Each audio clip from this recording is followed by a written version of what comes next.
terrific half-century here for Jaiswal. Make it 25 of the over. Rinku Singh. Yeah! It's bowled in. We now turn our attention over to the next T20 International in Guwahati, and more fireworks expected given what we've seen in the first two T20 Internationals, gentlemen.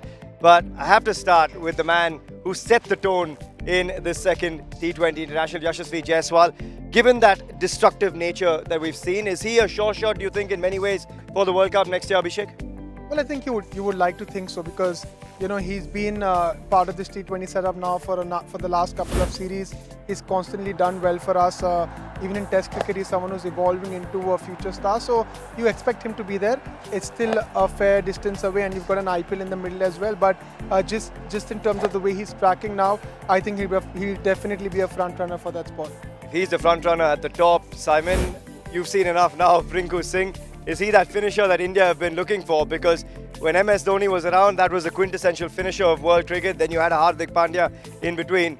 But this man seems to actually revel in the spotlight under all the pressure in the world. Yeah, he has. He's made it his own, particularly for KKR this season in the IPL, and now for India in this tournament and in the tournaments to come. So, look, there'll be competition with obviously the more experienced players that are coming back into the fold in 6 months' time, but he's doing everything right, and it's such a specialist role. It's not just an easy role that, someone that can fill it when they've been playing at number 4 or 5. It's someone that has to come out like he did tonight and be able to go from the word go and be able to get that 30 balls, or 30 runs off 9 balls or 8 balls, and he's doing that consistently, which is not an easy thing to do with that role.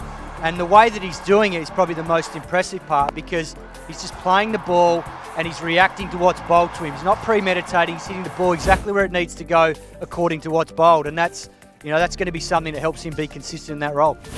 You've got the composure of a Ruturaj Gaikwad. Would you like to see him try and up the tempo, Abhishek, or is he playing the role given what's happening around him? Well, I think he will. What I take out of it is the fact that when he's not been at his best and he's still been able to perform, it just tells you that when he's at his best, and we've all seen that. Of course. We've seen that with CSK, how he's had that temperament to then transition into those hundreds and big scores. So, you're going to get that with the Ruturaj Gaikwad. I'm just happy to see that in an inning where he's not been at his best, he still managed to churn those runs out for Team India, and that will give him enormous confidence going into this series. We've also seen in this series, Ravi Bishnoi put his hand up as a leading leg spinner for the side. Is this a series with a bit of consistency that could actually help him cement that spot? Because it's been one of those positions that haven't really been locked in some sense. Well, I think when it comes to cementing a spot, I feel for any young cricketer, it's more about getting the confidence. It's about the skipper believing in that he can do the job for them. We've seen Ravi Bishnoi excel bowling in the power play. It's not something he's done regularly in the IPL, but to see him do it for India and to be successful in good flat conditions obviously will give him a lot of confidence.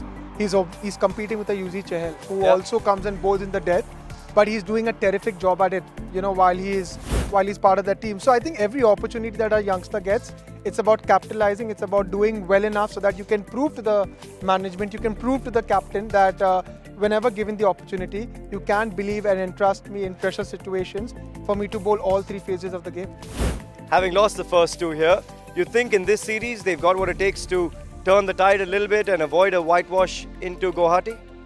I think it'll be harder for them to turn it around, purely because they've got less experience in this bowling lineup, and they've got a few guys that have struggled in the first couple of games, which makes it hard to come back, because these next 3 games are in the space of 5 or 6 days. So it's a quick turnaround. However, a lot of it's going to be mental, because we saw again tonight they were off with their lengths. They went with the change-ups again, but they were on the shorter side. When they went fuller, it actually went better when it went fuller, and there was less damage. But because they were so short, they paid the price. The Indian batsmen were all over them, and I don't think this Indian batting lineup is going to let them settle at any stage. So I think they've got their work cut out, and I can see India winning this series comfortably.